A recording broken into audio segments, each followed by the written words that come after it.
Little legends and super legends. We got our arm warmers in, and this is a weather to use it in. This is what they look like. Veloharmony arm warmers, solid black with the text from the banner and our logo on there. They did a good job. When I bring it real close so you can see. That's it right there. We worked with them to design it in a manner that if you didn't have the kit, you can still get a copy of the arm warmers and will work with any kit you have. So those of you who would like to get a copy is on the Veloharmony shop of veloharmony.com. But this is made by Santini, of course. We're staying with them because of their quality. And this is very warm. It's called Thermal Fleece Manicotti arm warmers. It has a nice fleecy material on the inside. Very nice and warm. Feels good on the arm. And the whole arm warmer is very slick, just like the jersey. I love the material. This is what it looks like on. And you can decide where you place your logo. I think for now, we'll just leave it like this. I think it's cool. So we've got sizes from XXL through medium, similar to what we did to jerseys. Santini recommends that you get the size that coincides with your jersey, but I'll put a size chart on the site to help you size it. If you, they're selling out pretty quickly, so if you don't find your size, the system will let you back order. And once we get 15 back orders, we'll get another shipment. So get over there and get yourself a copy and ride with us and support the channel. So that's what it looks like. That's the logo right there. And Veloharmony is basically what's on the banner. It all begins with fit. It's really cool.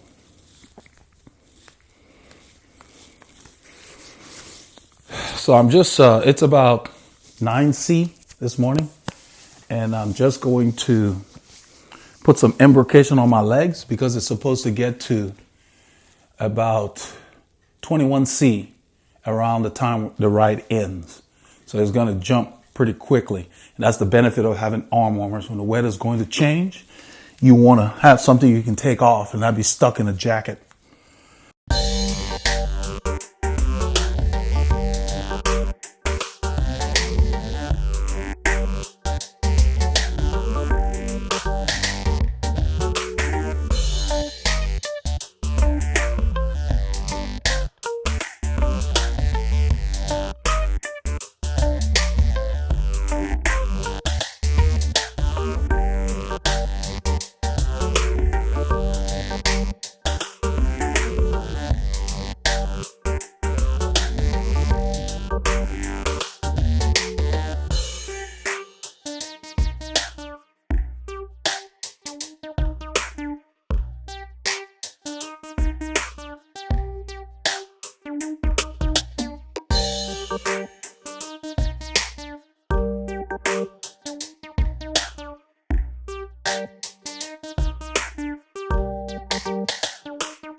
Morning guys, it's cold for us anyway. It's 49 Fahrenheit, which is about 9C, and it's a little nippy. I'll zip this thing all the way up and put on my computer. Going to pick up the boys at the right start.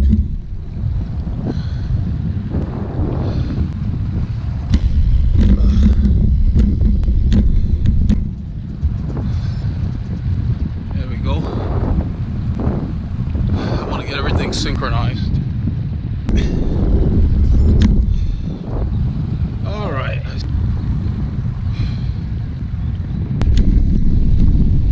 Don't like to keep anyone waiting, especially on a nippy morning.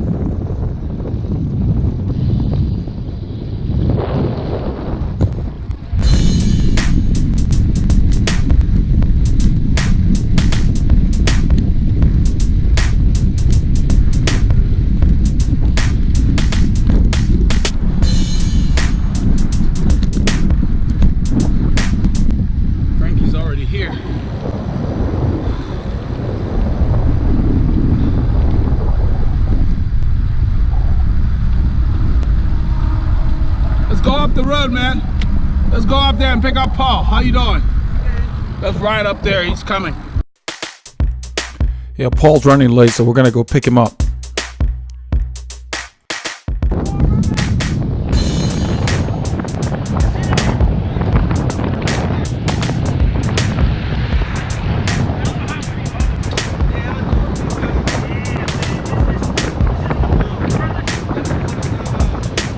It's on the store, man. It's on the store.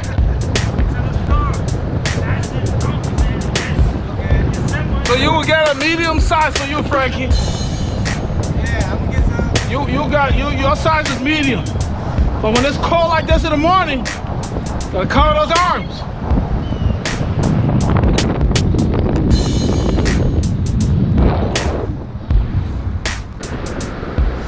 This is 99. This is our tollway. Highway 99, they call it. This will take us back to Goslin. We got all these little shortcuts, man. We picked up Paul and we're taking another route to head north from where he lives. We met him halfway. He was on the way. He had sent a text to let me know he was running behind. So we just rode towards him, picked him up, and we're taking a detour. A new road to explore. It's on there. If you order it, as once we get enough, we'll get a batch. Oh, okay. Yeah, it's on there. All of them, everything's on there, man. Go to the store and check them out. But these we just got in. And we got gloves coming. Okay. They'll be here in a few weeks, so just go ahead and order. We'll let you back order. Okay. That way it sets aside your size. Okay. So the gloves will be the same, medium for you. We have two kinds of gloves. Got the one that comes up over your wrist, Yeah. and then the one like this. Both slip-ons with this design on it. It's beautiful. Nice. Oh yeah, you'll see it. It's on the store. Beautiful, man. We're not playing, man. Oh, I see it. I told you, man. I see You it. telling me that's a job? Forget job. This is what we do. This is our life. Forget job. Job is nothing. You only go for 8 hours. We live this stuff 24 hours a day. What's that, Serious. Armstrong, Lance Armstrong had living.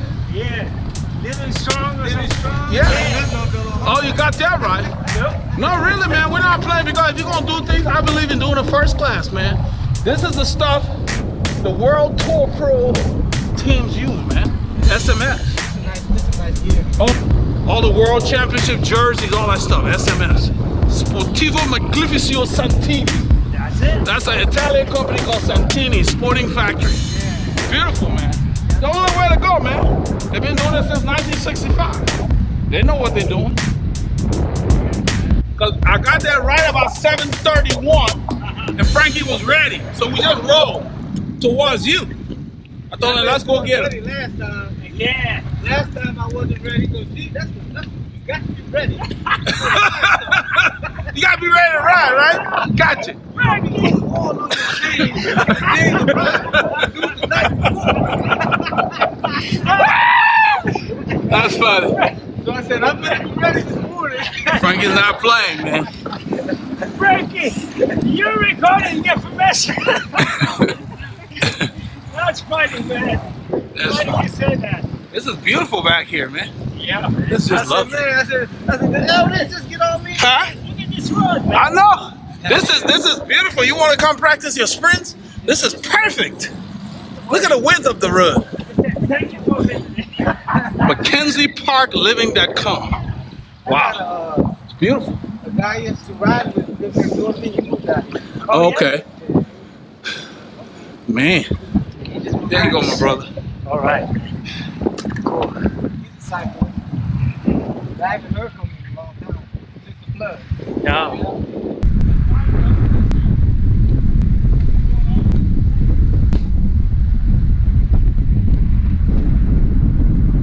Man, even if those stones, man, they run smooth. Did you feel the smoke? Those stones under your tires, man, just smooth. They laid that brick nicely.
After taking a shortcut, after picking up Paul, we're headed back in the direction of where the ride starts. So it's about 30 minutes into the ride right now. It says 33 on the lap timer. We're headed west, and where the ride starts is right here, the next intersection. That's where the ride start was.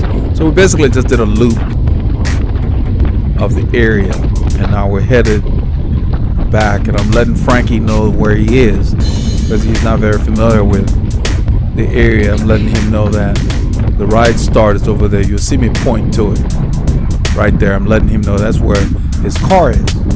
He's parked right there. So now we're headed north.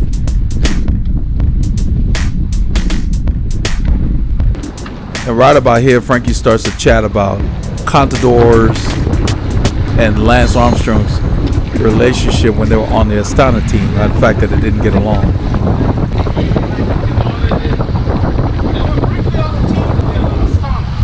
When Lance came back. Yeah. He went up, he was on the climb, and Condor looked over at Lance. Doing the Tour de France. And then he just shot up that hill. Yeah, you're tired. Man, he looked at Lance Armstrong like, Let's go. what's up? Yeah. He was killing it, man. So right here, we're using up the right lane. It's a 2-lane road. We're taking up the lane, just chatting. We're still into kind of warm-up mode. Yeah. He wasn't in the form. I was just letting him know that Lance had just come back. He hadn't raced. So that year with Astana, he was just coming back. This was before they started the Radio Shack team. Yeah, he retired from. He's asking if Contador is retired. I told him, you're retired this year. Yeah.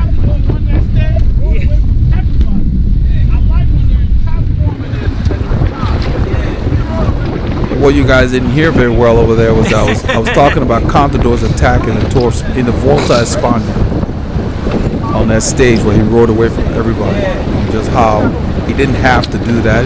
He had announced he was retired, but he went out fighting. Oh, that's the man. That just showed the character. He's asking about Peter Sagan. I watched him in that championship. I told him he's won it 3 times, never been done. Yeah, that's my man. The World Championship 3 times. I told him he's one of a kind. He's won the World Championship 3 years in a row. 3 years in a row. Nobody's ever won the World The guy is Championship. a I beast. mean, it's just the fact, even getting there healthy every year is an accomplishment enough, let alone winning it. So he's a rider of his generation, kind of like Yep. Merckx, Anquetil, that quality.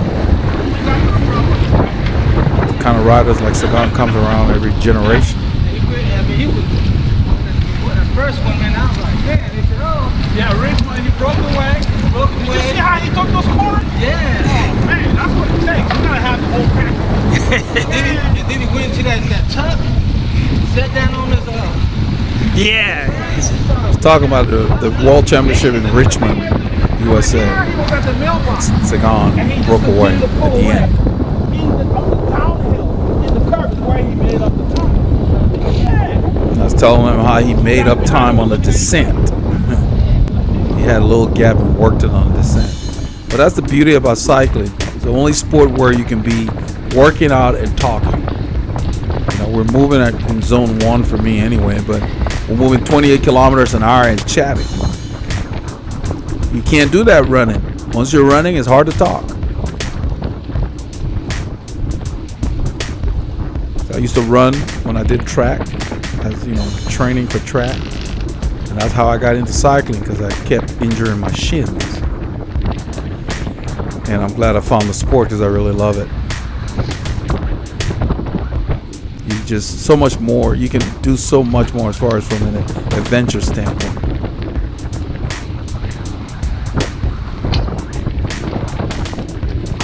There's a lot of little details that you have to work on. Same thing with running. You got to get good shoes, make sure they fit you. Frankie pulled to the left there. I think to blow his nose or something because, you know, it's kind of cool this morning.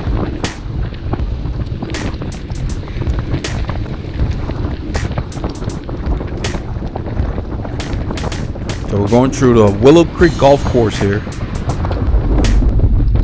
Coming the other way, this is a 5% hill, and at the end of every ride I got to deal with that. Sometimes I just crawl up it if I'm not feeling like messing with it. But right around here, Frankie loses his bottle right there. It fell off the front. I heard the bottle hit the ground, and it turned out the bottle was completely frozen. He said he was trying to keep his drink cool for later. So I just turned around. You know, Paul continued to roll and he's filming us. So I rode back to Frankie, make sure everything was okay. He got the bottle, and then I suggested to him that he put the bottle on the back carrier as opposed to the run in the front, which is flat and horizontal. It just kind of shot out of there when it hit a bump. So that's what he's doing. So I'm behind Paul. I'm rolling up to Paul right now. So Frankie stopped to switch him around. I just sped the film up a little bit. Right here, we're back to normal speed. So we're waiting for him.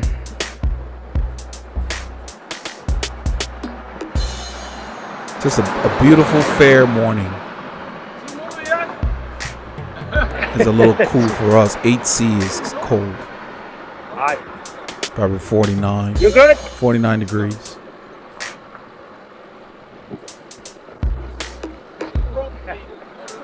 But I put embrocation on my legs, and we'll talk about it in a little bit. I told the guys about it. Yeah, It's after a while they have old-school fatigue, trick. man. Warming Because cream. you see the one I have on boat, they're sturdy, but the one I have in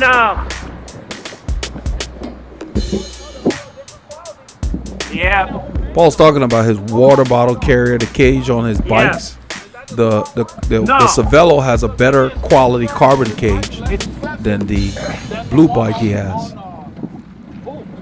Yeah, what on the boat it's like it has that I mean, even if you touch it, man, it's solid. It's a different quality of carbon. So maybe when you get a chance or when you decide, try to get the same kind of quality as on this guy for that bike later on.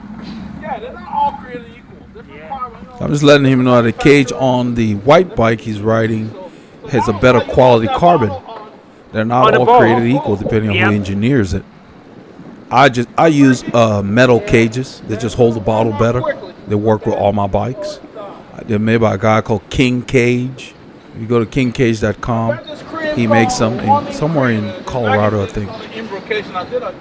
Some of them are made out of titanium, some of them aluminum. when it's going to warm up quickly. It protects your legs. I'm telling him about the warming cream. The first hour or so. We'll call it embrocation. There's no ill effects. Okay. They call him embrocation. Embrocation. Embrocation. Embrocation. Old school riders. In the early season races. So they're riding in the rain, they put that on. Okay. Yeah. It's great in cold weather or cool weather. Oh man, I have to try that. I have one at home that I use when it's cool. If it's gonna be inching up into the 50s to 60s, I just put embrocation on. I don't bother with leg warmers. That way when it warms up, then I'm perfect. I'm not You wanna go overheating. direct and then go? Has Frankie been over there by? So we're talking about the route. Paul wants me to take him to Ridge Lake Shores. Where you took me the last time. The stretch road that we took by cut off. Ridge Lake Shores? Yeah. You want to go on Ridge Lake Shores? Yeah, that would be nice. Yeah. Now, Paul likes the road. The road he's talking about is Honia, Egypt, coming back. And we went out there the last time, so I told him, oh, okay, Ridge Lake Shores. What he was talking about is to make sure that we come back on Honia, Egypt. He likes that road. It's quieter. It may be narrow, but it doesn't have the volume of traffic that the Fish Creek thoroughfare has. And now with the construction, you're basically using the road and traveling at 15 miles an hour because you're climbing, coming back. So I don't want to deal with that. It's just a heavy volume of traffic on that road, even though the speed limit's low. So Honia, Egypt is a better road. You can go faster. It's more rolling than uphill, and it's just more scenic. So I didn't know Paul liked it that much, but he remembered it. So that's the route we're gonna go take Frankie to Ridgely Show. He's never been out there. And so throughout the ride, I give him pointers on how, because this is gonna be about a 3.5 to 4 hour ride. Because we're not gonna be going very fast today the whole time. We're gonna keep it steady. And so that, of course, that eats into the time. We're not trying to set any records or anything. I want him to get conditioned. Because Frankie has shown a lot of improvement. And so it's great to see him when he comes out. I want him to get some hours in his legs. That's what makes you fast.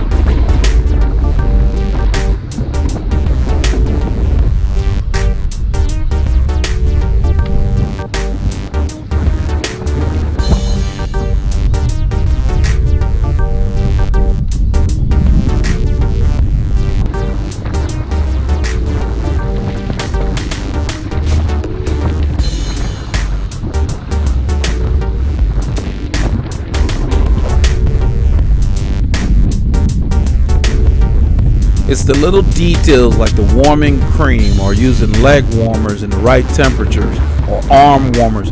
It's those little things that separate you from being comfortable or miserable.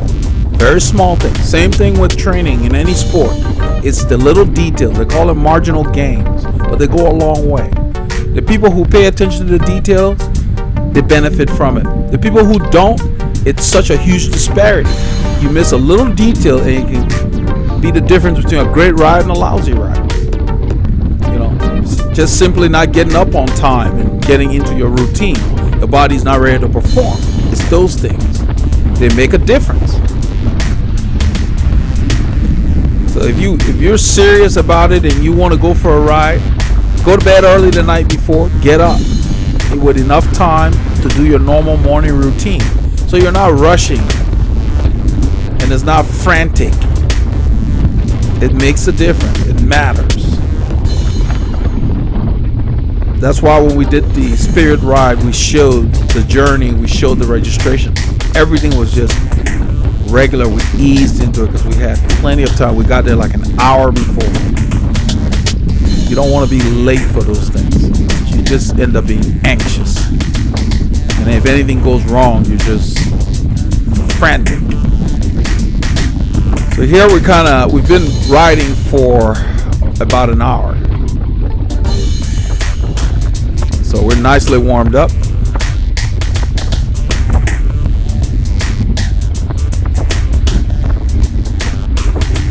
We're just setting a casual tempo up this little grade.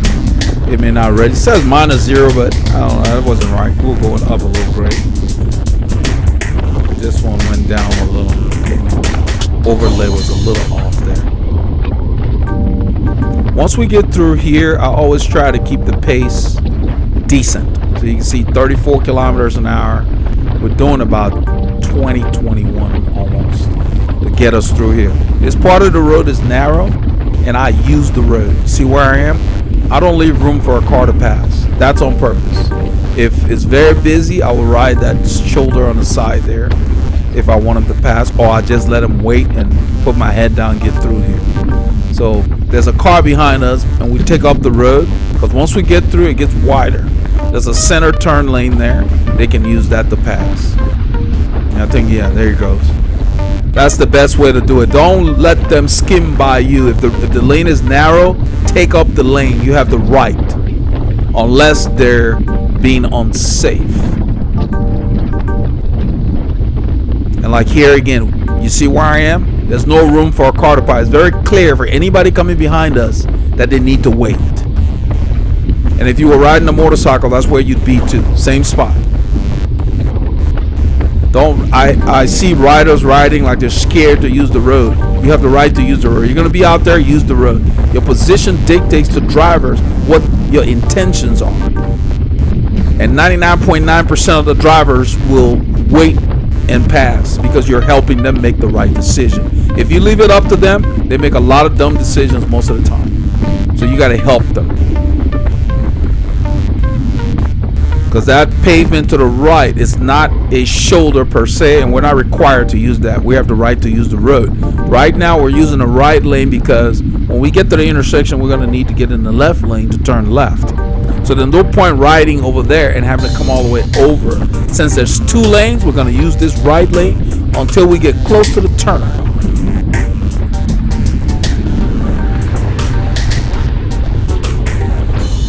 And I check, it's clear, I let them know we're moving over. And any car coming up will just have to queue in behind us, because we're a vehicle. I'm putting on my shades here. I always put my shades on the back of my head early on, unless they're the other ones that darken on their own. I've got a pair that does that. So the light turns green. This guy's slow to go, but we're ready to go.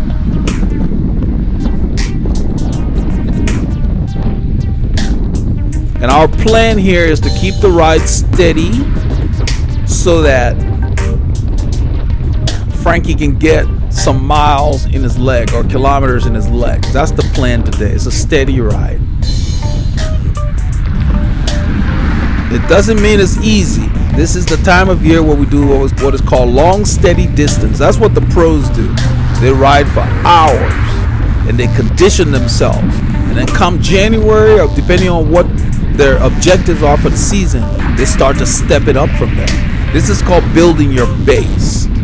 This is base training, where you spend 2.5 hours or more.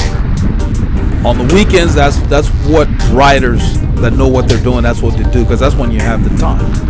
Get out early and get it in. I don't care what the weather's doing. If that's the day for it, unless it's unsafe, get out there and get your hours in.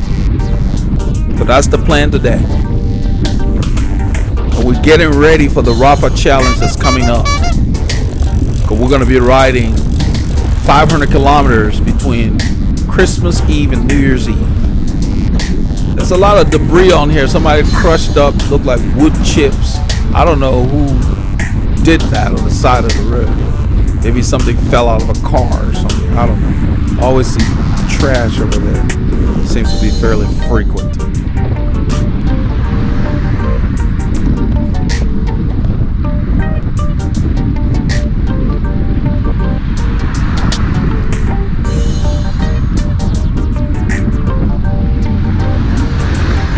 So I backed off the power a little bit because Frankie slowed down for that debris. And he told me about it. I told him it's okay, just go on through. And I get behind him. They call it the film.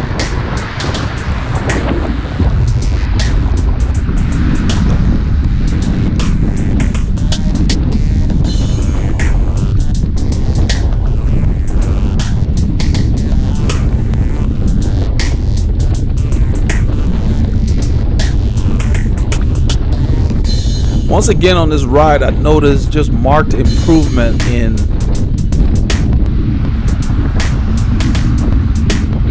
Frankie's riding. I mean, it's just, it's nice to see.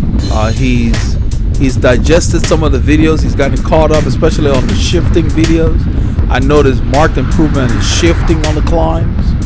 He rode the climbs really well. He was not fishing for gears. So it was really good to see. And that's really encouraging to see just somebody improving that much from just a little bit of information. And it just really makes me feel very good to know that, you know, he's really absorbing the information and putting it to good use.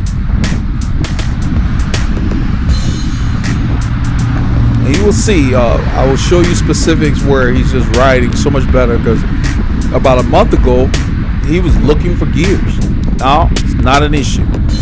He can go to the small chain ring comfortably without his cadence getting too out of whack. And we actually talked about it. He told me, yeah, I'm putting it to use. And remember one time we came through here, Frankie went sideways next to this lip. Watch how he takes it today. This is what I'm talking about. Watch how direct he is. Watch, look at that. He understands. That's how you do it. You don't go sideways, because if it catches your front wheel, you will go down. You have to be direct. You forcefully go over. At this point, we got a couple of guys rolled up behind us at the light. They said good morning. Tell Frankie to take it easy, because it's not a long ride. We'll take you to Red Lake Shore. Yeah. We'll like that area. Yeah, longer climb. So me ride easy here. Save it for those climbs. Go. So I was telling Frankie to take it easy here and save his efforts for the climbs when we get to Ridge Lake Shores, because we're going on, this is Flint Ridge and there's a lot of rollers. They're not as long as Ridge Lake Shores. So I was letting him know, save it, because it's going to be a long day. Where we're taking them, we got some serious climbs. So these guys rolled past us. They looked like they were going quicker than we were. So I just held our pace. We've got a long day on the bike today. Ends up being 4 hours plus as far as time out, but riding time was right about 4 hours. I think it was 4.5 hours time out the whole day.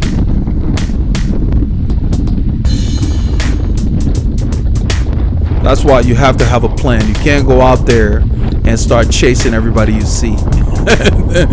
Because they may just be going around the block, and then you end up wasting your energy on your long ride or dropping your buddies chasing them.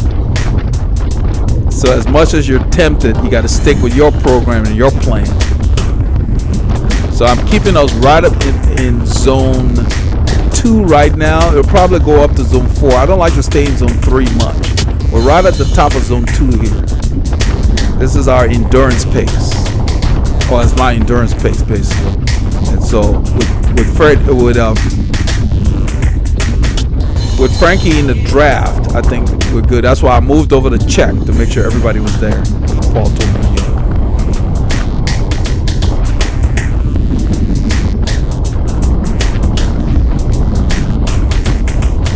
So depending on your fitness, if you use drafting, you can ride with riders that are above your level within reason, depending on how they maintain it. So if I keep it in zone 3 to 4 thereabouts, right now we're getting into the bottom of zone 4 because of the climb here, and I'm just going to keep it right there to where we'll be slightly above endurance but not too much because it's up and down. Right now we're in zone 3 for me anyway, so that should put everybody zone 2 thereabout. Depending on their conditioning, some people will be in zone 4 behind me in the draft, depending on what's going on. So it's hard for everybody involved, including me at the front, because these hills, regardless of what the heart rate says, you feel it in your legs. That's why I don't like to go slowly up hills. As Pantani El Pirata used to say, they asked him, they said, why do you always go up the mountain so fast? He said, I want to hurry up and end the pain. And I'm paraphrasing. Those are not his actual words. But he basically wanted to get it over with because it hurts. You're climbing, it hurts. Why make it last longer? Go as quickly as you can and get it over with. So if I'm riding and somebody has a mishap on a hill, I don't like to stop on the hill because it's hard to get going and you lose all that momentum.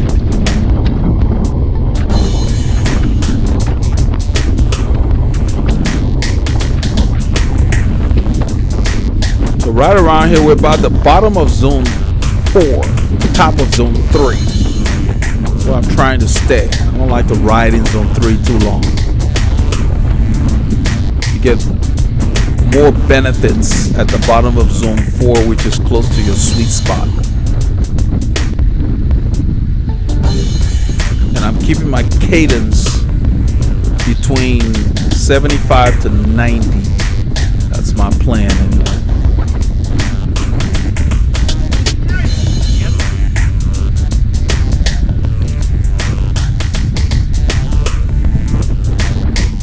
I let Frankie know that this is where we normally turn right on the regular route, but today we're going straight. So I let that driver know we're going straight. He'd already stopped. We're there first. I just pointed out, made eye contact with him. Roll through. When you're in front, you're really looking out for the people behind you. You got to make sure it's safe for everyone before you get through. So as I approached that intersection, I was looking at that driver, and he looked at me, and then I put my arm out, so he knew. right here, I check again. This is a three-way. I look to the right, nothing's coming. We're in the intersection when that guy rolls up. So it's your responsibility. You got to make sure whatever's there is going to be safe, not just for you, but the other people following you. You can't just think about you. So if you got a lot of people behind you, you got to make your decisions based on the last guy.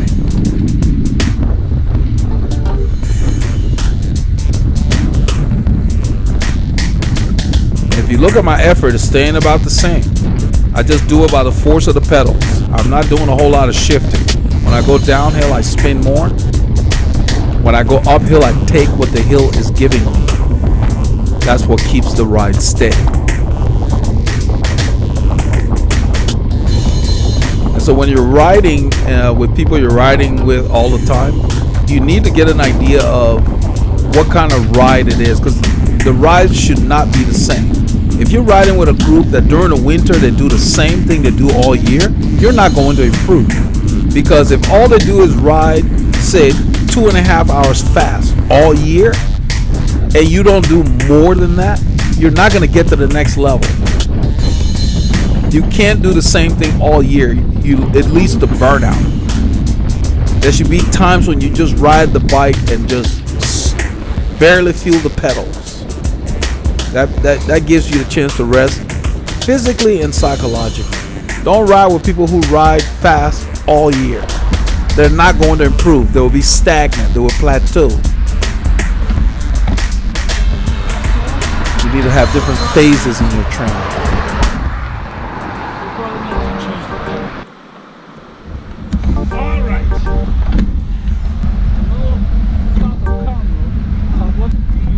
So we're taking this route because this gets us to Ridge Lake Shores quicker than the other routes that we normally do, where we turn right at John Cooper School. Frankie's told Paul to come behind me. I think he wants to get on his bars.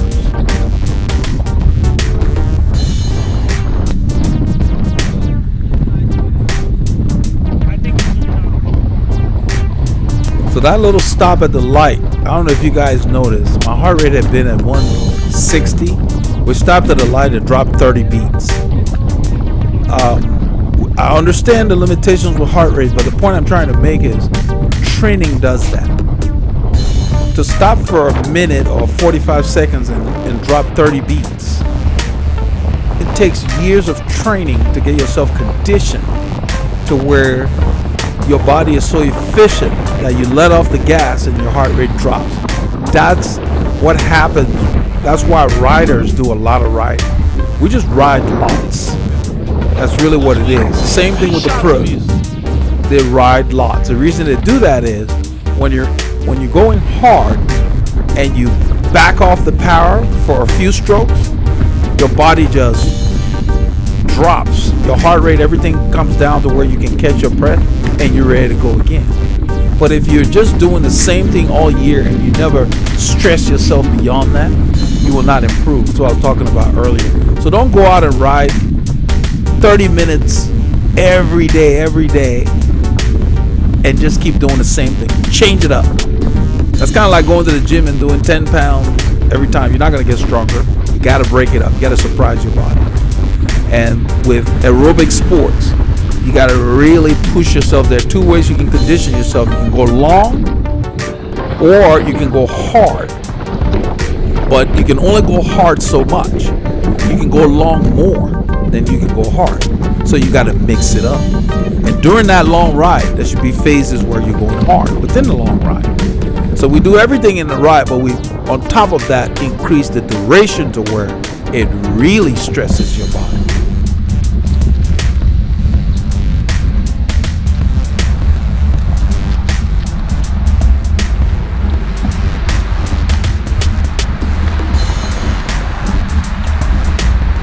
I think right here at this light, I start messing with some little dog. If you get hot and we need to stop because you take stuff off, Okay. let us know, okay? Okay. Because he's going to warm up. Yeah, I'm telling Frankie because he's got tights on and everything, and it's warming up. You see it says 10C already, 11. Check out little dog. Hello. You're going to be on YouTube. What's your name? And the dog answered. All right, come on. Dog got a scarf on or something.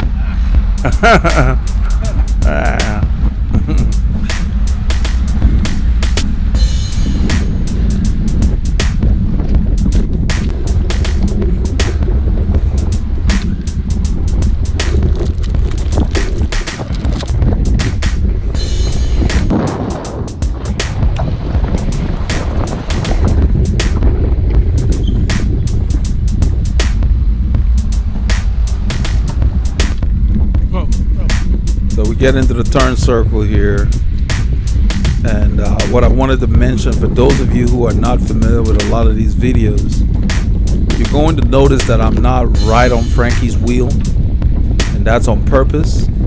I don't use the draft much because I want my effort to stay up. If I got too close in the draft, my effort would probably drop to like zone 1 right now. So I'm staying out of the draft on purpose to catch more wind and keep the ride hard for me at this pace anyway. I want to make sure that I'm stressed well enough throughout the entire ride. And you can see I'm sitting behind here, and now I'm getting to the bottom of zone 4, top of zone 3, which is where I normally am when I'm at the front. So it's almost like I'm pulling. That's the reason I do that. And it's not something novel. There's a lot of riders that do that. So a lot of riders that want more of a workout, you might see them in an echelon sitting in the wind in the back on purpose to give themselves a harder workout.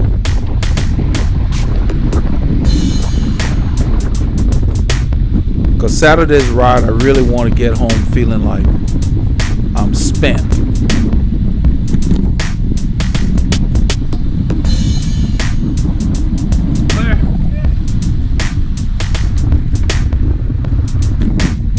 So we turn here, we see a couple of ladies spinning. We speak to them and roll by.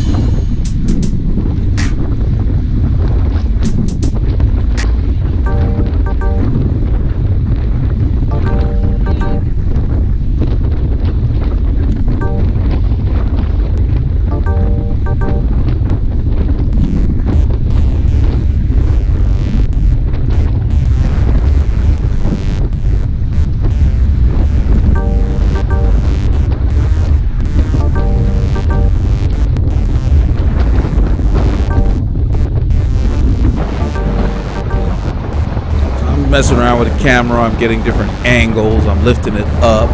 That's how you can see this view there. And now I'm back at the top of zone 2 after that little turn.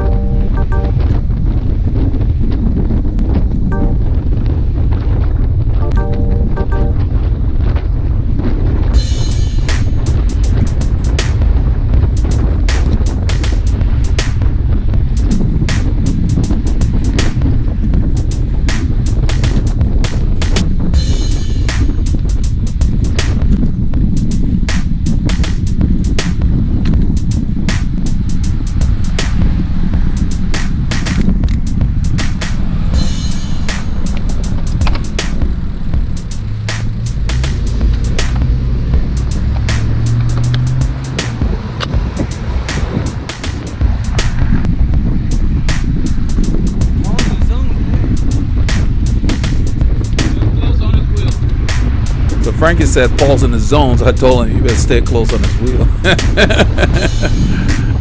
Because I'm thinking ahead. We've got the hills of Ridge Lake Shore, and we got Honig Egypt Road on the way back. And Honig Egypt Road is up and down. It's got a nice climb at the end after I think it's like 5 or 7 miles. And then you got this nice bump at the end. So if you have not saved something, it can beat you up.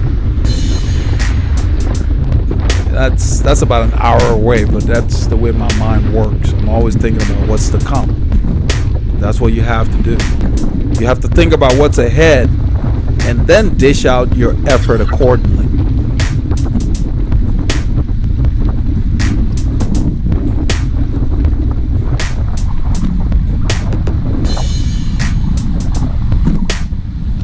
So right here, I really didn't want to slow down. This is a little bit of a grade. I had a momentum, and I just went through because it was clear. I checked. It's a 4-way stop sign there. Spun the camera around, get the boys in the picture, and then let Paul resume what he was doing. Once I get going, I don't want to slow down, because if you have to brake, it takes energy. It robs energy away. I already got the momentum. I just let it roll through and let the friction slow me down. I don't use my brakes much, except when necessary. Especially in the group. You shouldn't have to if you're riding with smooth riders.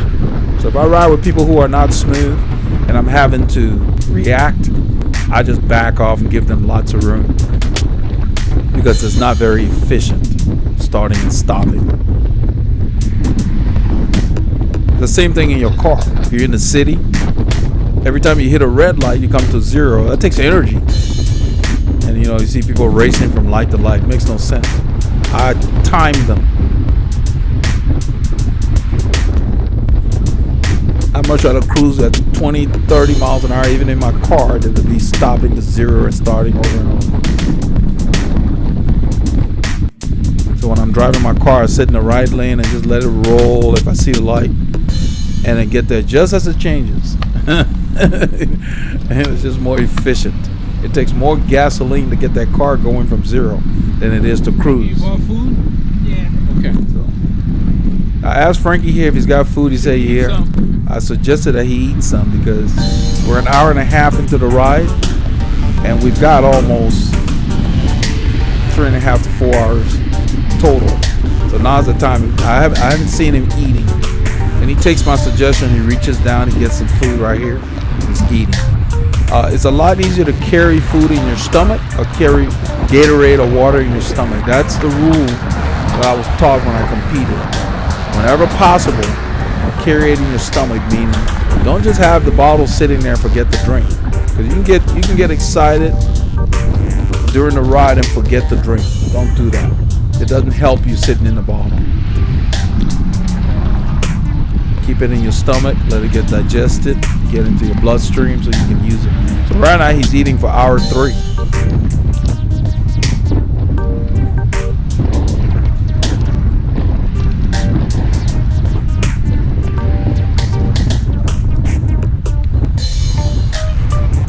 So this is Research Forest Boulevard in Woodlands. We're headed west here to a road called Egypt Lane, probably about 2 miles down.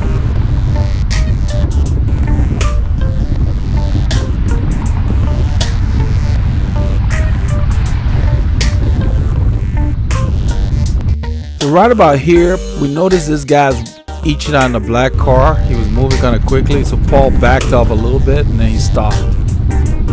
It didn't look like he was aware that we were coming, so that's why Paul initially stopped his pedaling and kept our eye on him. That's what you have to do. You have to always look in the direction of things that can block your path when you ride.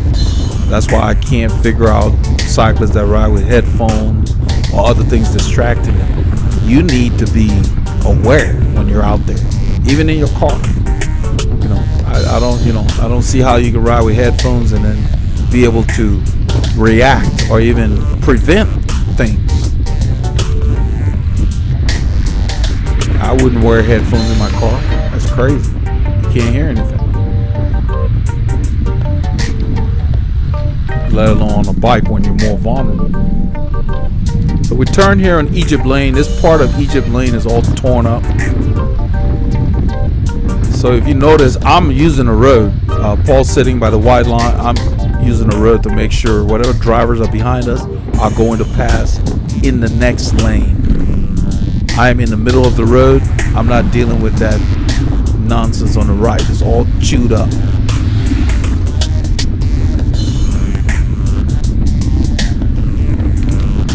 I think I even mentioned the Frankie. use the road.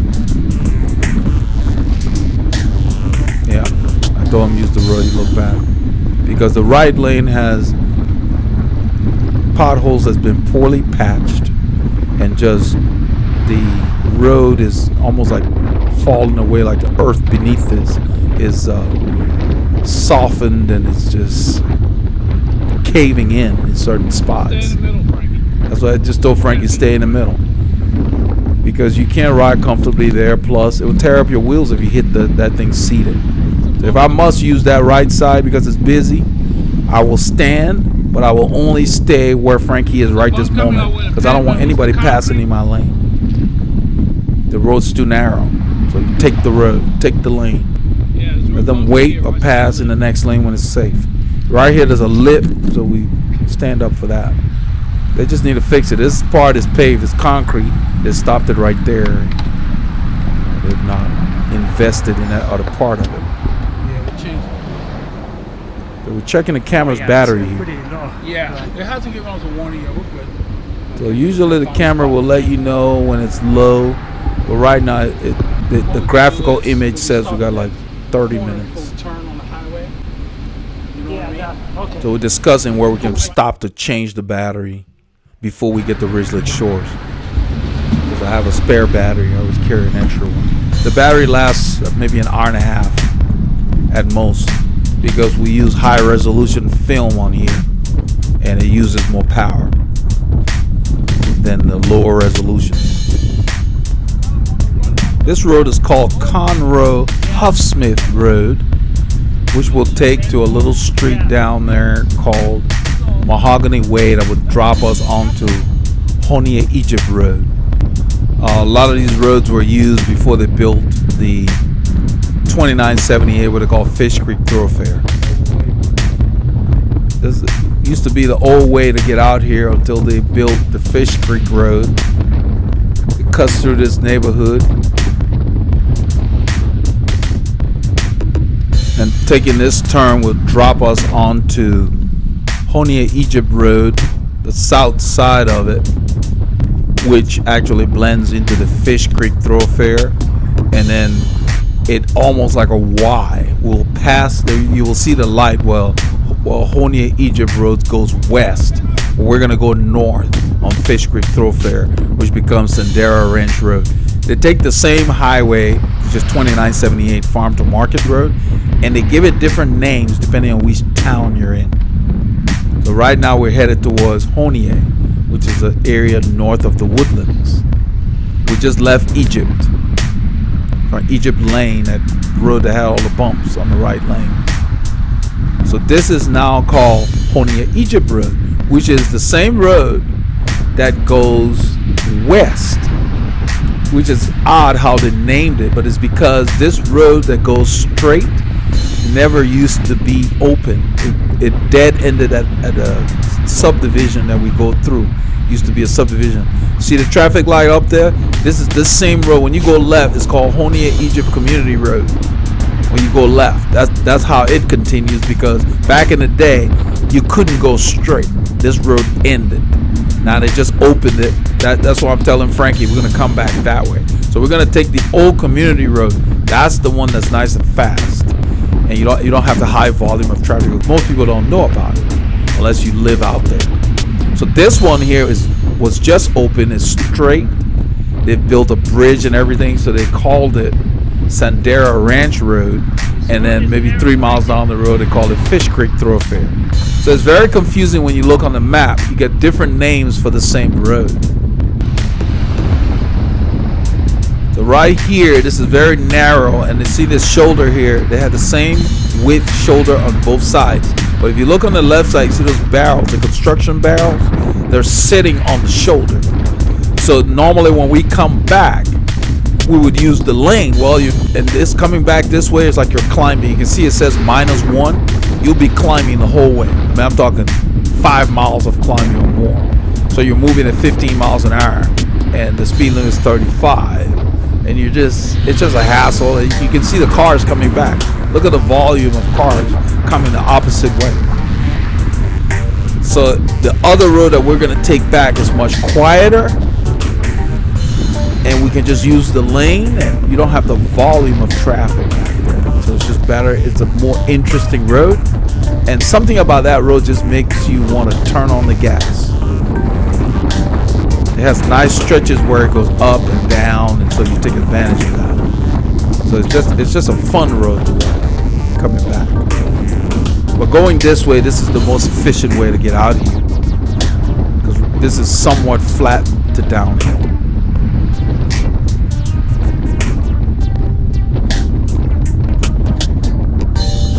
And you have to be comfortable riding a straight line to ride in traffic, period. It doesn't matter whether the shoulder's wide or whatever. We're using the shoulder here because it's just practical. Since it's a 2-lane road, we don't want to be in the way because we're traveling at 20 miles an hour, let's say. And the traffic here, the speed limit is 35. So it just makes sense to stay on the shoulder, give them a little more room for them to pass. And it's just a courteous thing to do. The law does not stop us from using the road if we choose to, but the law isn't everything. You have to coexist with other people. So it just makes sense. So we'll ride the shoulder when it's there and when it's safe to do so. If you were walking, you would do the same thing. You wouldn't be walking in the middle of the road, you know, no matter how fast you were walking. So it just makes sense. Slower traffic, stay right as possible. And it's a judgment call. And people can see, other road users can see when you don't have the room and you're using the lane, it's not a problem. But if the room is there, why not? And look, the shoulder's nice and wide here. Just gotta look out for debris, which I point out here. That crate's been sitting there for weeks. Probably fell off a vehicle or something. But this is the bridge that's new. Before they built this bridge a few years ago, you couldn't come through here. It basically dead-ended at a golf course that we just passed. And I'm sure the people who have homes on this road rue the day they built the bridge, because now you got this volume of traffic right outside their front door going through. And you saw all those mailboxes, people's homes right there. This road used to be quiet because nothing came through. You gotta know what's gonna happen on the road near you when you buy a house. If you try to sell something on this road now, nobody wants it if you ride on the road. I mean, who wants traffic streaming by the front door?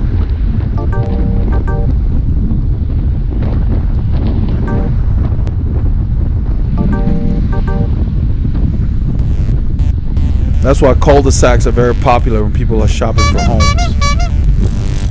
So we turn over here to stop and change the batteries in the camera because it's almost out. We want to make sure we got a new fresh battery to finish the run.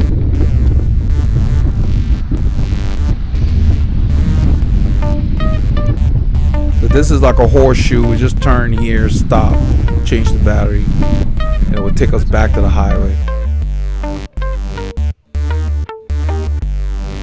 Man, I'll turn this guy off first. Doesn't like me touching the camera when it's on. Yeah, we drained that bad boy dry.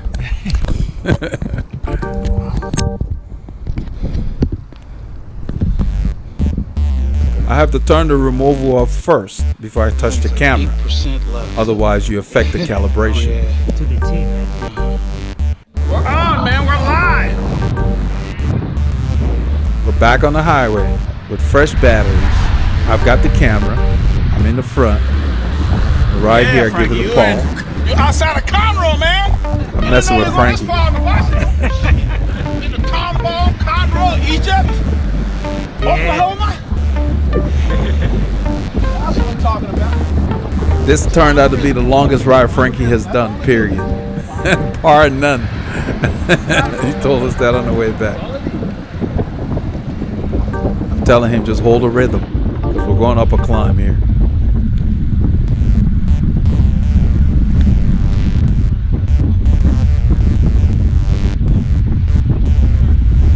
Originally shows us up the road where those construction barrels are. So we have 2 lanes here, so I'm just using this lane talking to Frankie, letting him know where we're going to turn. And Paul told him there's a car up the road. He told him where the car is coming from. Hard to see on the camera. But right here, this lane ends, and so the barrels are sitting right on the white line. And we'll just stay to the left of it. Most of the drivers kind of move over as they go by, because we're going to hit a climb before we can turn into Ridge Lake Shore. Give yourself room, Frankie. Paul asked Frankie to give himself some room because he's too close to the barrels. I mean, I skirt the barrels, but I'm pretty comfortable doing that. I end up just tapping one of the barrels before we turn anyway. That we used to do back in the day. When you grab a bottle, you're supposed to move your hand back because you're moving forward. So as I hit the barrel, I move my hand back so you don't feel anything. If you don't do that, the impact of your speed is pretty serious. You feel it. Quick leg show. There we go. So it's hard packed gravel. I just stand because there are rocks in there. I don't want anything compressing my tires. I have a 25 on the rear and a 23 in the front. So my ride's pretty comfortable. When I used to compete, when I used to compete, I would put 28 on the rear, 25 on the front. In the winter, put bigger tires on. Supposedly that reduces your chance of puncture, I guess, and I'm sure it's a lot more comfortable. So right now I'm watching all the sales to see if they put any 28s on sale and get a few. I like bigger tires. They're just more comfortable. I'm 88 kilos, so I'm not a small guy. Granted, I don't carry any excess anything. I mean, my body's fairly lean. Love training over here, man.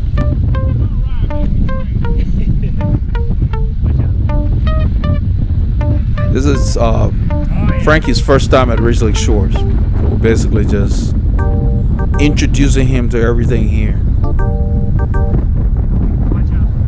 This thing has a -5. It had a -5, -4 downhill. We've ridden it the other way. It didn't seem that intense, but going down, it's pretty quick. So a little bit of an aero position up there. The Colnago is my heaviest bike. It weighs 20 pounds, which is about 9 kilos.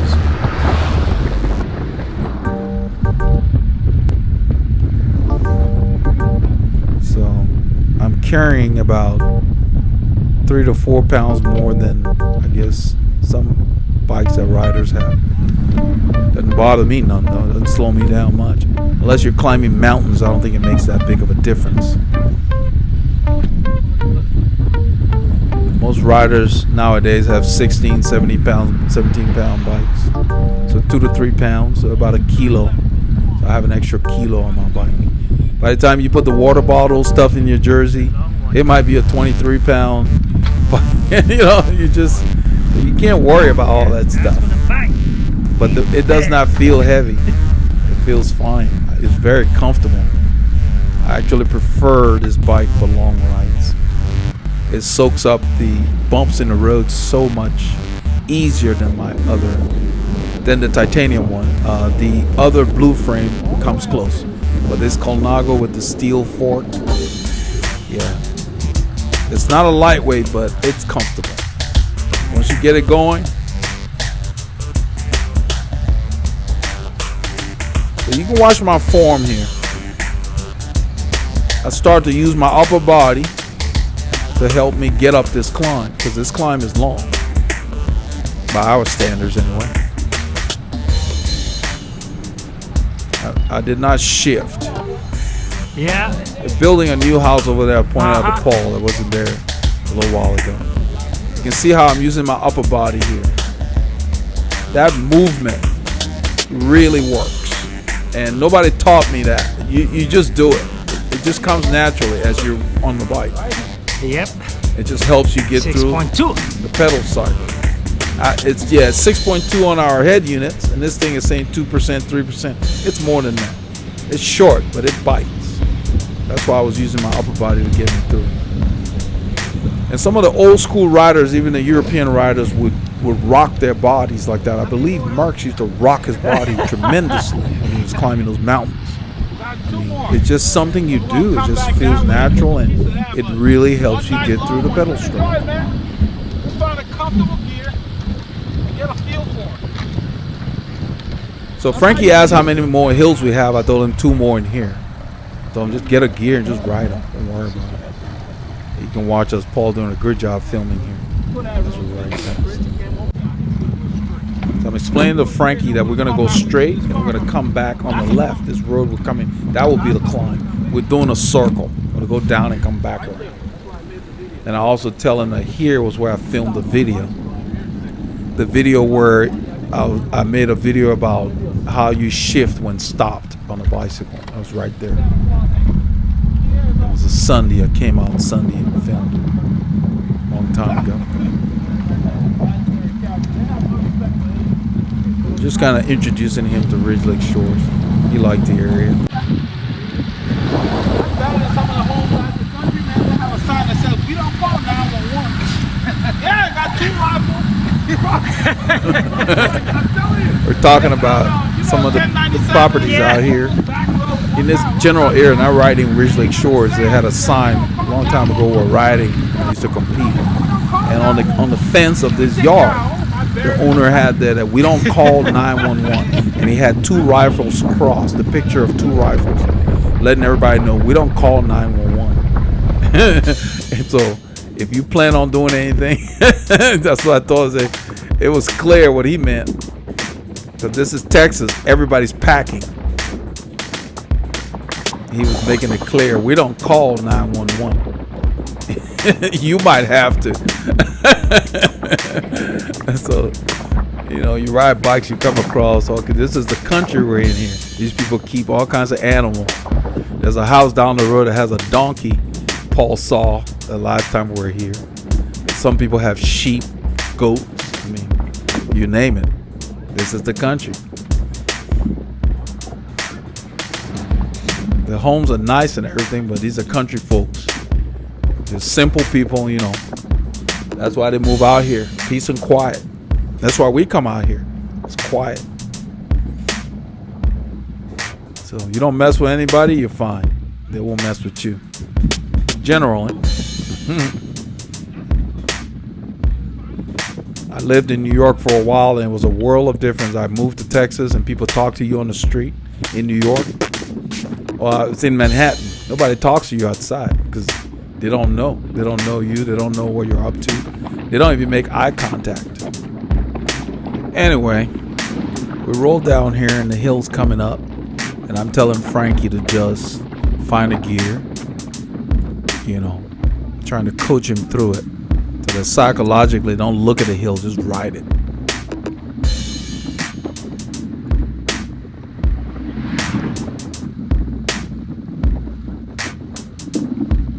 So he goes into the lead here, and I think I slipped behind him.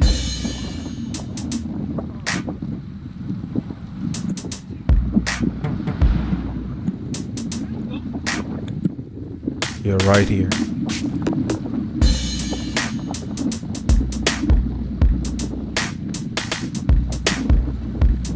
Good way to get somebody who's not comfortable climbing. Let them lead.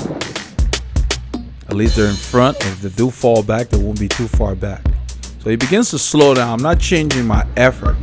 I'm just riding the hill.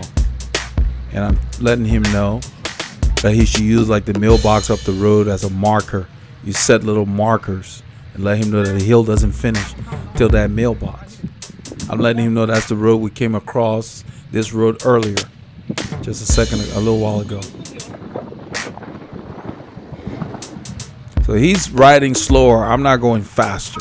Keep pushing. And so, Paul tells him to keep pushing.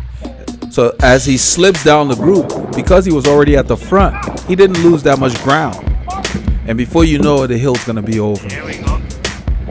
So those of you who are not comfortable climbing, try to start the climb near the front of the group. Just generally towards the front, if at all possible.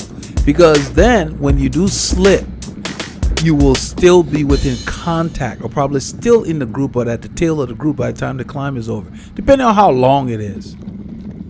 It does make a difference. That is actually a strategy that a lot of riders use. So you don't have to keep a lot of power on. You can slip by letting the faster riders pass you and still remain in contact on reasonable length climbs.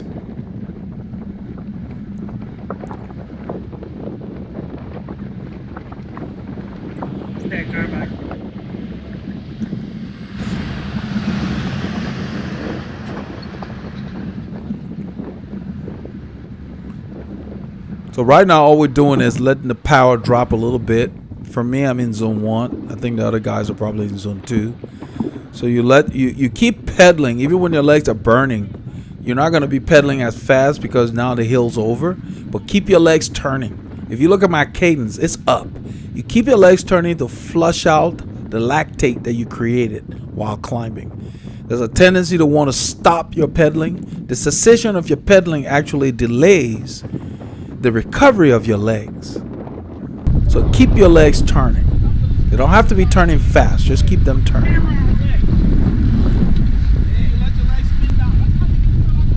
So right here now we're coming around, and we're gonna go back on the right, and there's a climb again, a part of the first climb we did, like the last third of it right here as we turn.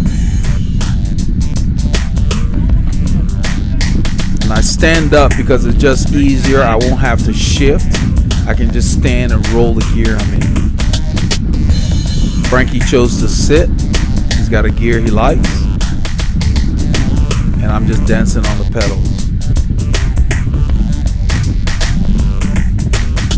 And even though I said this Colnago is 20 pounds, it doesn't feel any different that much versus my other frames.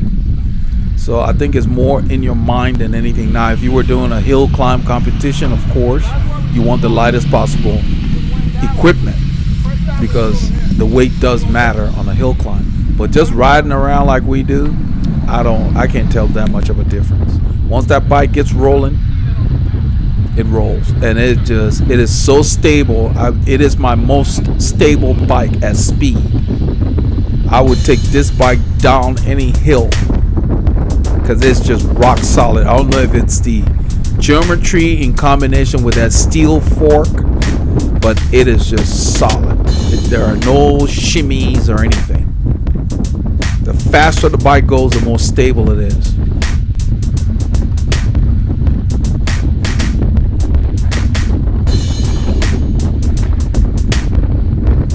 When I used to compete and lived in Austin, we would go down hills in excess of 80 kilometers an hour, and the steel bikes with the steel forks were just rock solid.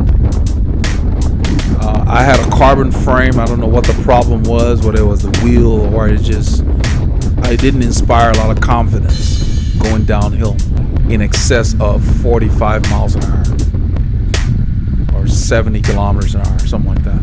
It's just, I didn't want to do that. But on these bikes, no, dead solid. I think there was a problem with maybe my bike or my fork, because other guys that have carbon bikes, they don't have problems like that with the shimmy that I had. I don't know what the deal was, and it wasn't the headset or anything. All that had been checked. So needless to say, I didn't have a lot of confidence going downhill on the bike that I had. It was made by Calfee.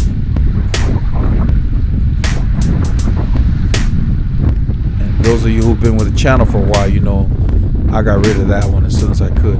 I'm waving a driver by here because we can see around the curves and the hills. Get them from behind us.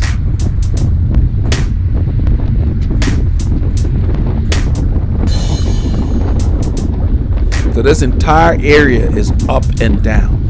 So if you come out in a rolling area and you one of these riders that don't like to shift, you're gonna struggle. You have to use your gears to keep your rhythm where you like it. My plan today was to keep my legs turning a little faster, and that's why you see my cadence in the upper 90s and so forth. Sometimes I'll come out here and just do 60 to 75 RPMs. So right here in this gravel near the edge of the road, there's more dirt, and it's one of those that can grab your wheel. So I'll let Frankie know. Watch out for those lips because they just scooted the dirt there. You might want to go right there. See how it's smooth there? Yeah, just be careful because they're a little mushy. So they're mushy, they're like sand Come on. at the edge. So I don't even get on my bike yet until I got there. Then because I don't want my front wheel to stop because sometimes it'll sink in. So road tires are not that big, like mountain bike tires. They can take that.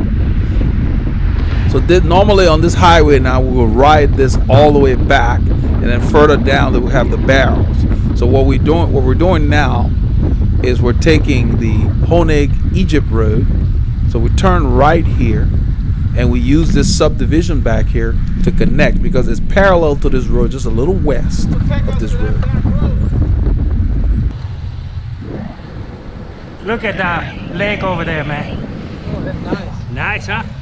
You know, I never noticed the lake when we rode by. I guess I may have seen it, but Nice. it's beautiful. You can't really see it between the trees very well. Peaceful. They got some nice homes out here. Look at that. This is the street that Paul saw the donkey on. There's a house coming up. I don't think the donkey's outside today, but I'll point out the house. You know, you see all these nice houses and then they have a donkey in the yard and you're like, that doesn't seem to go together. I think this is the fence. Oh no, the next one. The next fence. All these guys use these white fences. That house on the right, that fence you see, a donkey lives there. Yeah, and these white fences. Yeah, that's why Paul says this is where you saw the donkeys. They had a white fence. They got donkeys and sheeps and goats. You know, I guess you don't need a lawnmower around here. You put those guys to work. They won't let us do it in our subdivision. That's why these guys move out here. They don't have all these restrictions. Get a large lot, just do your own thing. They got some restrictions, I guess the size of the houses. It keeps the value of the property up. You don't want people just bringing, you know, anything and throwing it on a lot next to your house you've built. You know, your value can go down. So they have some restrictions on that kind of stuff. You can't just put anything out there. So we cut through this subdivision. This is, I think, Leah Road. We're going to take this road to Honig Egypt Road. And the other day, one time we came out here, it was a dog. I'm telling Frankie about it. The dog was sleeping in the driveway. A big German Shepherd just laying across the driveway. I think this one. And Frankie saw two of them as I mentioned that the dog was sleeping in it one time we came. He said, oh yeah, I see two of them in it. And this is Honig Egypt Road. Honig, Egypt. And something about this road, you get on it, you just want to go fast. I don't know what it is. It's not the smoothest road we have in the area, but just something about the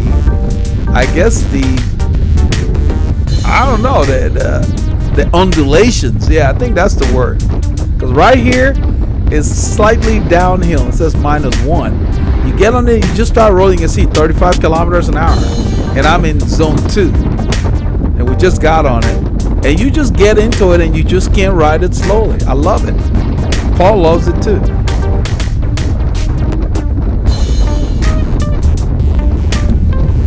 We're passed by a few cars, but probably 7 or 10 cars at most, and we're on it for a while. So compared to the other road, yeah, this is, you know, it's got some spots where they could pave, but I don't think they're going to do anything for a while because it's not a major road. Many people are not even aware of it. You kind of have to know the area to use this road. That's one thing I like about it. I'm going to count the number of cars. That's 1. Let's see how many cars pass this. We had a couple of motorcycles, I remember. One of them was very loud. That's 2 cars. If it were on that other road, we'd probably pass by 15 in the same time. Now right here it starts to kick up. See, it says 1%. You can feel that before you even register. Okay, that's one motorcycle document. And there's another guy that comes. This guy was not the loud one. You can see some of the ruts in the road. And I'm making sure I let the guys know. It says 0, but this is a drag right here. You feel it. You can tell by our speed. 25, 26 kilometer is point something. It says -0. That means it's flattening out, I guess. I don't think it's downhill. Maybe. It says -1. Okay, our speed's picking up now. So it's just up and down. So we've had 2 cars pass us so far. And we've been riding it for a while. I did some edits back here because we were there for a while. This is about probably 7 miles or more.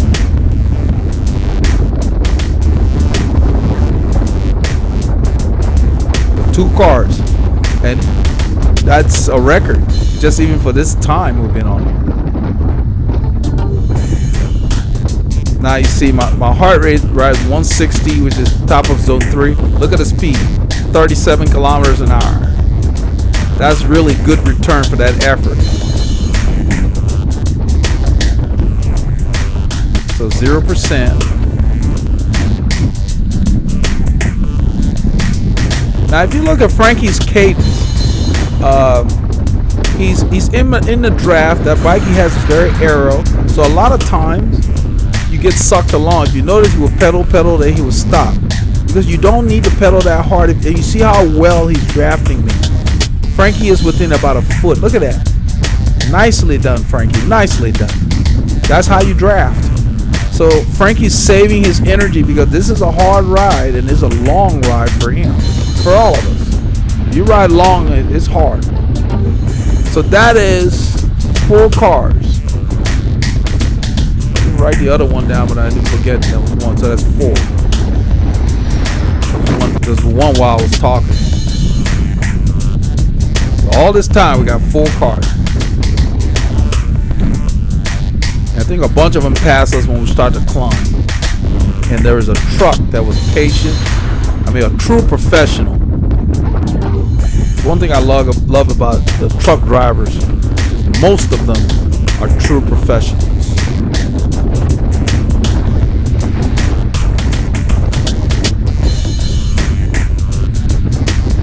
So our speed is dropping because this thing is, I think, is nosing up. I know we got a little bit of wind. We're going into the south wind, but we're headed south. Okay, that's 5 cars and 1 motorcycle. Any way you look at it, this is a record. We're on the outer road, please. You would lose count.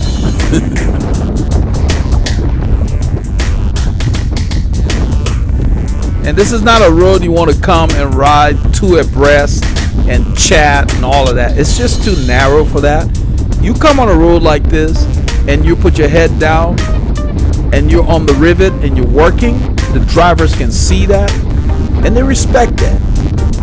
This is not where you want to say, oh, I have the right to use the road. I'm basically there's a truck behind us. I put my arm out to let him know not to pass. It's a dump truck. And he's still back there because I could hear him. Now I'm waving him through. And then he taps his horn. Right there. And I wave. Now that's a pro. Because he could not see that motorcyclist. I put my arm out. I didn't want him to make that attempt thinking the road was clear. And I think he appreciated that. So that was 3 cars all at once there. So that's 8. Then 9 with this guy. Doesn't matter how many cars I end up counting. There's still like less than a third of what would have passed us on the other road. Plus this road is so much more fun. So this is the kind of road you want to get on when you want to go fast. You're doing like a time trial workout. This is a road. There's no stop signs. There's no lights for miles. Love these kind of roads. The exercise potential is very high.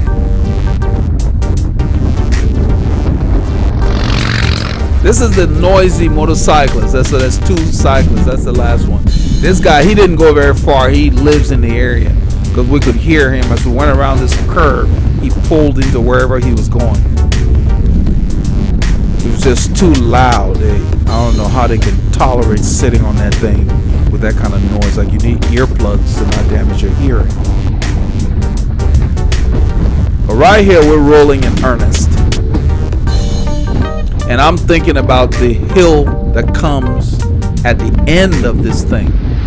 So you don't want to gas it here too much, or you will crawl up that thing because it's a little bit of a brute. It gets there quickly. It's not very long. It gets there quickly, and then it doesn't let up much. So you're climbing for probably 40 seconds or something like that, which is significant. So we've been passed by 9 cars. That's 10.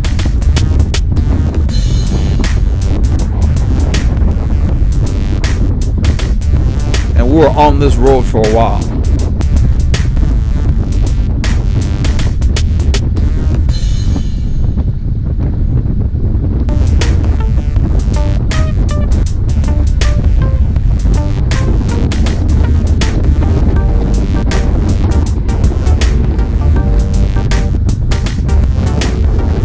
Our speeds are picking up here. We're going a little downhill and it's leveling off. Let's look at that road. Got 2 motorcyclists coming the opposite way. And that's why they're on this road. It's a beautiful road. If you're gonna ride a motorcycle, you want to be on pretty roads. That's like a retention pond or something that Paul's filming. That's our flood plan in this area. Every subdivision needs a retention pond to slow the water down. Look at this road. Okay, that's one more car. That's 11, 12.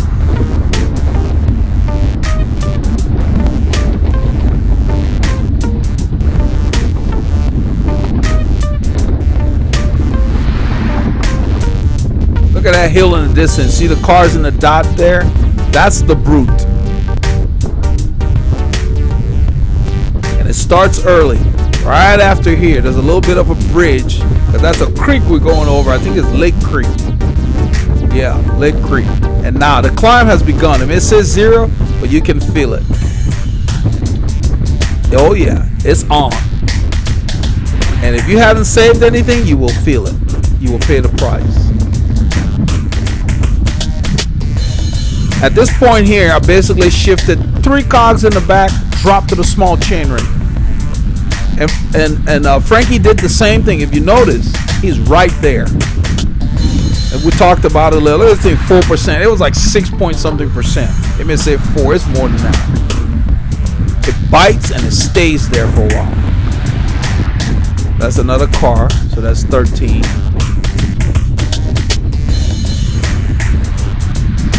And I made sure I kept my cadence up. That's another car. That's 14. 15. On that other road would have been passed by 70 cars by now. 2 lanes. I mean, so I kept my cadence up, which keeps your legs fresh. I looked back there to see if Frankie was there. Everybody was okay, good. We got another car. 16. 17.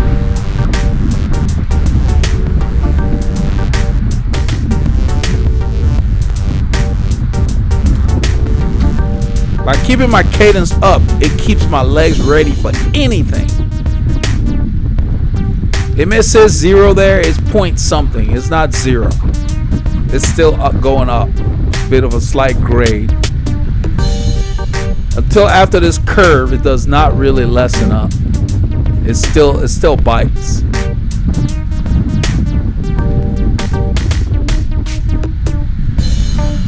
Beautiful road, just beautiful.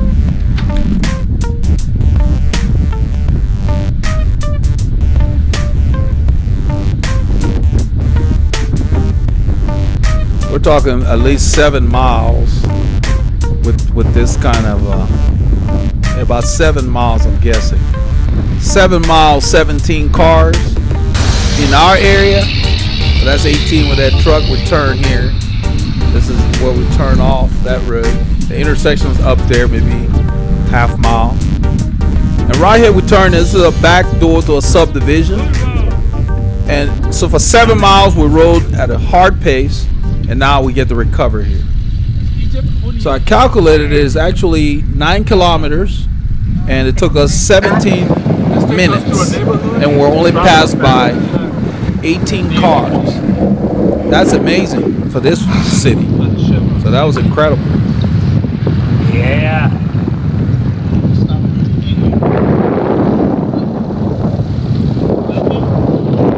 No stops. Good workout. We used to compete. Those are the roads we look for. No stops. You want to answer that? You want to stop? I think it's. Yeah, let me see. Frankie's going to stop a little bit. All right. That was Frankie's phone, so he's gonna stop to see who it was. And this is where you kind of take a break. I'm taking a gel Yeah, there, man. Love it. so you get a little bit of a break before we resume. Man, these arm warmers are sweet. Oh, yes. We end up stopping. We're going to there's stop a at the Chevron place there. Use the restroom. Yeah, Paul mentioned that we should stop at the Chevron, use the restroom. We went ahead and stopped, and then we filled up our bottles, and we continued once Frankie was done checking to see who it was. Yeah. I basically took off the arm warmers, put them Yeah. inside each other, and just roll them up and stuff it in my jersey. Thermal fleece, they call it. That's what gives you the warmth. And then Yep. you put it against the skin. Nice, man. And just blend in with the kit, man. Yeah.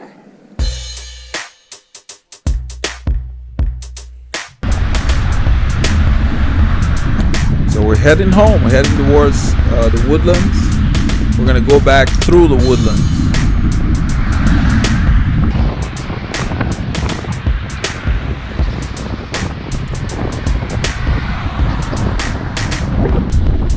So we got about 3 hours on the clock. It says 3:26. Yeah, lap time. 3:28. Yeah, so almost 3.5 hours. So a little ways down the road, I reset the lap timer just to time how long it would take us.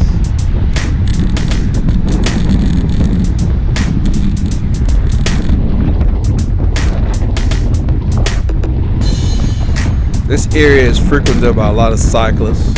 At the next light, some guy comes by. There's a lot of people coming from the other direction, from west going east. Go ahead. So right here, he goes by. I told him to go ahead. He was behind us. There was a third guy behind us who wanted to sit in our draft. All right, Paul, we're here. I let Paul know we're ready to roll. He's leading us. That's a Bicycle World. That's a bike shop. That's the shop this guy got his bike from Frankie. Not this specific shop. I think the same network. They have locations throughout Houston. And that's our favorite store on the left, Frankie. The Valero. That's the Valero.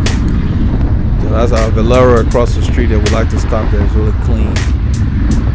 So we're gonna head down here and then we're gonna go through the woodland because it's just more interesting than sitting on this highway. This is 2978. It goes north and south. It's called Huffsmith. I think it's Huffsmith Carville Road name. And 2978 is the farm to market numbering that they have for it.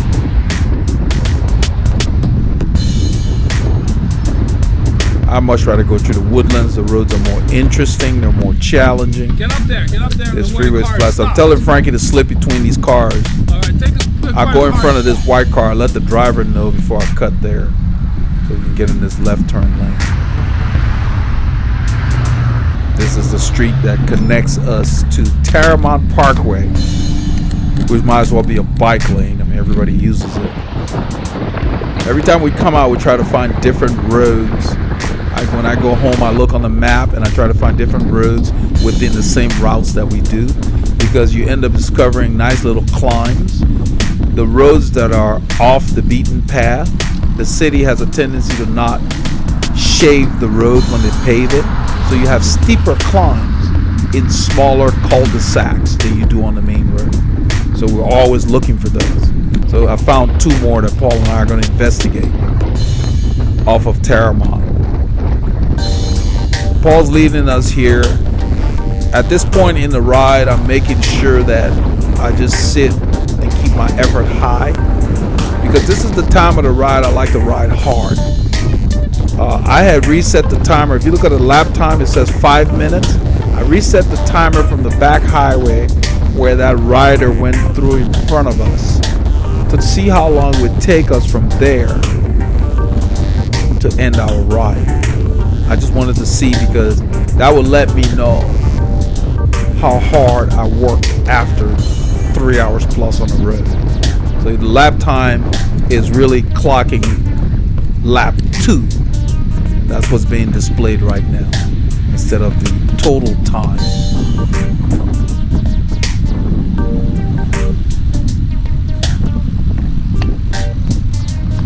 I probably should add a metric for total time.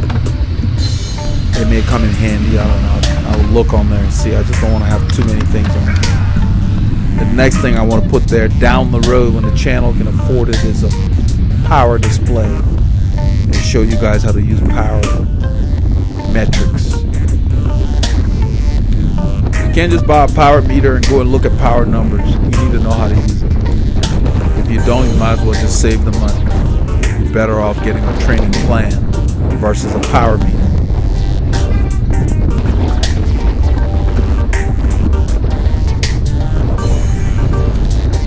Power meter will not make you fast. A training plan will, in conjunction with using the correct power zones for you and knowing when to hit your zones. Same thing with a heart rate monitor.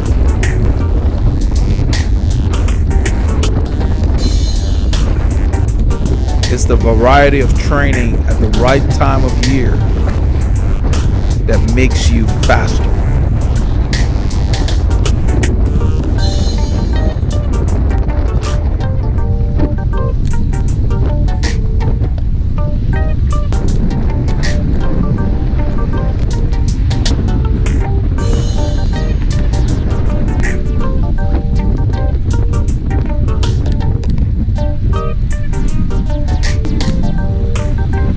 Ball checks, it's clear. We're still climbing here. It may say 1, I think it's closer to 2% than 1. You can see, just look at the camera. You see the angle of the road. It goes up and it turns to the right. That's why I like coming through here.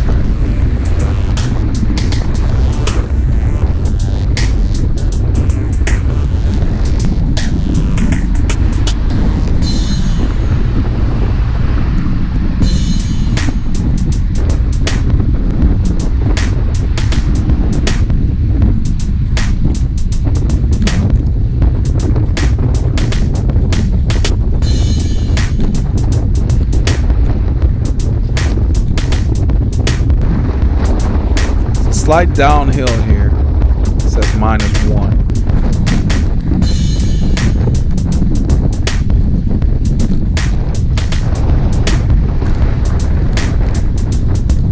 You can hear the wind. It's all over the place. It's later in the morning now.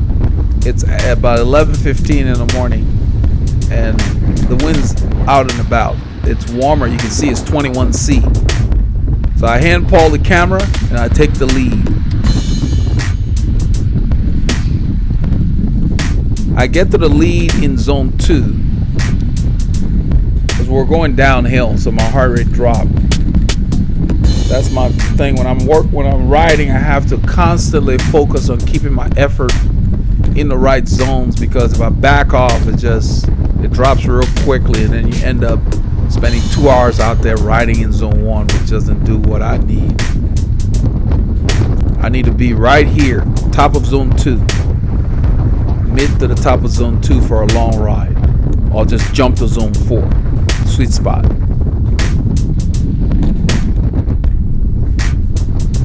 Training in your sweet spot for 30 minutes is so effective. So we turn here, you can see the zone 3% right there in that corner, and then it just levels off. So if you go around that corner with enough momentum, you probably don't even need to shift because it's short. And then we go about 1/8 of a mile, we turn left, and the road kicks up. This is Ash Lane. There's a cycling club in the Woodlands that starts their ride from here. The attendance has been sketchy, so we've tried to hook up with them, and just from the last one I tried, there was nobody there. It's like they're not very organized, and so the hammerheads ride away from everybody, so people don't come back. It seems to be a cancer in our sport. You ought to have the guys that are super fast, and then everybody else. So it's like there's nobody encouraging other riders in between to come out. You have to be pretty diehard. I went through the same thing when I competed. You have to want to improve the comeback and hang with the faster guys. And then after a while, they start to give you tips. But, unless that attitude changes, the group rides die. Nobody wants to come out and have you just ride away from there every week. What's the point of that? Anyway, we go through this climb. Frankie's riding it fairly well. I'm keeping my cadence up. It was about a 2%er, 2 to 3, thereabouts. Not sure what registered, but we're taking this little turn here, Macbeth Way it's called. You can see I've got a gap on Frankie. I'm not sure why he's backing off. I look back and I see the gap. So I soft pedal a few strokes. He may have needed a bit of a break. It's been a long ride. This is the longest ride he's done.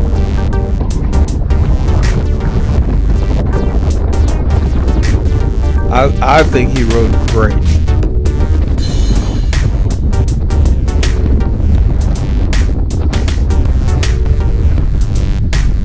This is what makes you fit. This is what makes you healthy. Hours on the bike. Old school preparation. Get the hours in. When it's time to go fast, your fast will be really fast and for really long. So I check because we need the lane here. Because the shoulder's small on this corner. It's clear. And then we get back on the shoulder.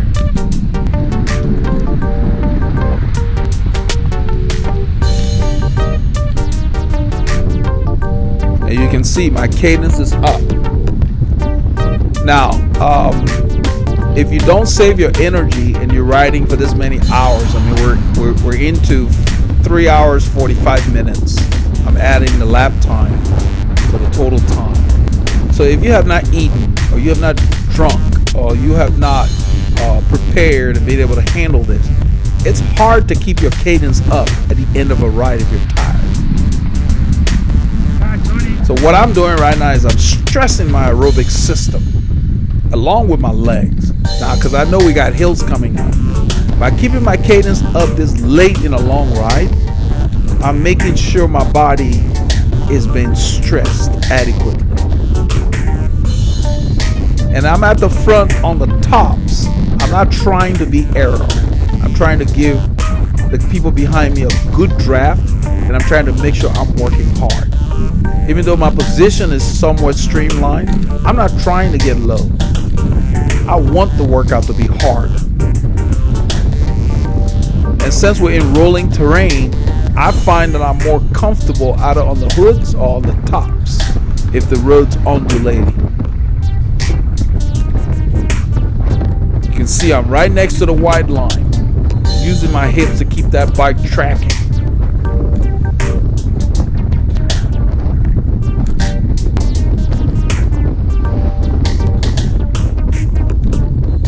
And you can see the benefit of the draft. Frankie would pedal 1, 2, 3 or so, and he just sits in there, gets sucked along. It's following nicely. He's staying within the draft. Around here, I think it goes up a little bit. You can tell from the picture. I'm looking at the camera, and it looks like this camera, the gimbal does a great job of keeping the horizon just right. The picture is framed really well. We don't have too much sky. We have the road. The gimbal has been a great investment for the channel. Wovu S1. I like when a product performs as designed.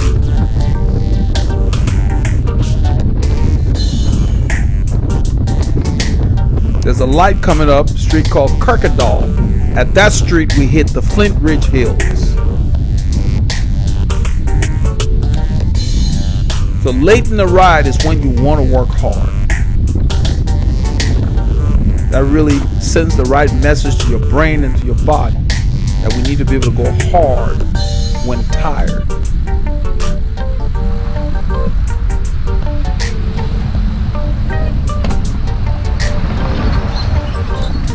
I think I sped it up here. I think we sit at this light for a bit. I think I edited it.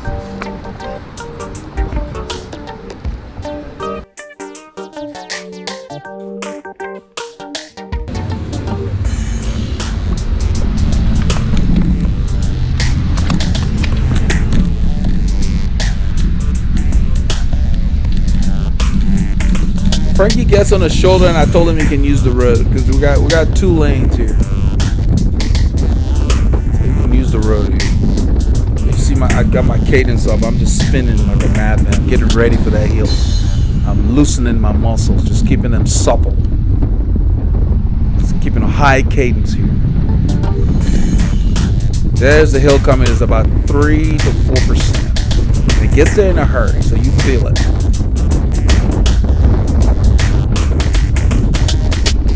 So right here, I move to the left. I'm just holding my effort the same.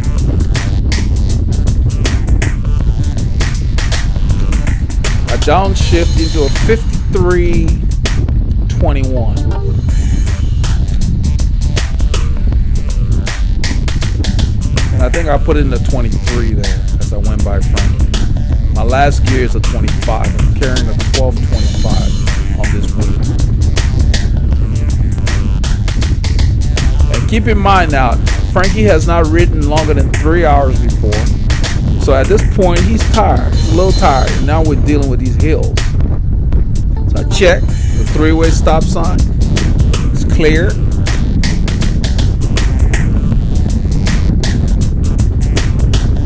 And I'm trying to make sure I'm tired when we're done.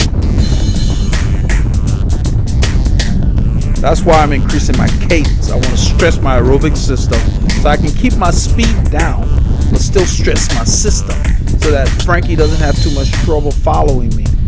So by keeping my gears low, I will spin them faster. Spinning upper climb taxes your aerobic system tremendously. That's what I'm doing. So I'm sitting in a 53.23, which is a 62-inch gear. My cadence in the 90s. Normally I pedal in the 80s when I'm trying to conserve. Right here I'm not trying to save energy.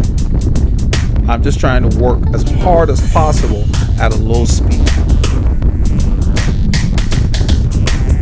So I'm not necessarily trying to be efficient. So by keeping my cadence high, keeping the gears low, Frankie should be able to follow me depending on the grade.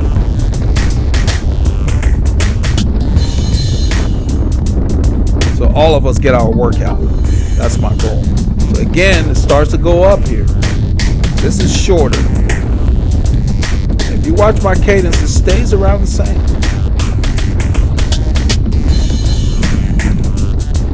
And you need to work on that. If you can't climb in the 80s or the 90s cadence-wise, work on it from time to time. One time, go ride the same hill, increase your cadence. The next time, use a heavier gear, lower cadence. Be able to do all of it. Because you may need to accelerate on a climb one day to close a gap. You should be able to do that. So this climb here is longer. And all I'm doing is I'm keeping the same gear. I'm just keeping my cadence high. I did not change my gearing. And right here, I think I started to pull away from Frankie. Right there. So Paul comes around Frankie. Because right here, I'm at the bottom of zone 4. But that's what my heart rate says. My legs are working harder because this climb is long and it bites. I'm I heard Paul say slow down because I wasn't aware that Frankie was on my way. And you see how much space we gain in just a short period. That's what happens when you're climbing. When you lose momentum, it's almost like you've stopped. The hills are not very forgiving. So I look back, I see Frankie back there, and I just went ahead and dropped the power. So you can see my heart rate starts going down. Dropped about 10 beats already. And so I want to just keep my legs going because there's another climb coming. So what I do is, we're going downhill and I'm just keeping my legs moving. I'm not putting a lot of power. You can see now I'm back in the zone 2. And Frankie's coming. He's using it downhill to bridge up. That's what I mean when I say he rode great. That's what you do. He's using it downhill and you see his cadence. So what we're going to have to work with Frankie is to increase his cadence up a climb. Because I think his legs were tired. I think his legs were tired going up that climb with a low cadence. And it's been a long day in the saddle. So he rode brilliant. So he bridged back up. Paul didn't even know. When I turned, I said, he's back there. Paul thinks he's still further back. He looked, and now he sees him. And I told Frankie, this is what makes you tough. He said he did. This is what makes you tough. You got to stick it through. And he rode back. We didn't have to wait much. And then I started to tell him, this is another climb. And just told him, just ride it. You know, I'm not sure exactly what I did, but I was coaching him, just giving him tips. And he rode it. We didn't wait. We just soft pedaled a little bit, and he was back. And I was like, wow, that's great.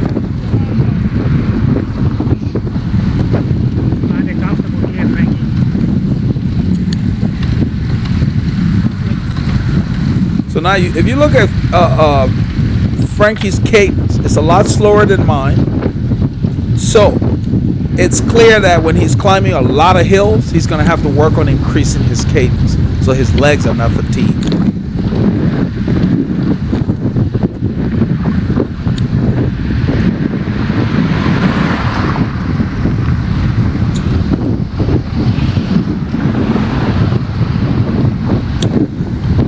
So that's what they mean when they say spinners are winners. If you have not trained your legs to muscle gears for long periods, your muscles need more time to recover. So Frankie needed that little breather, and he took advantage of the downhill and caught back up. So in competition, by then the race is over.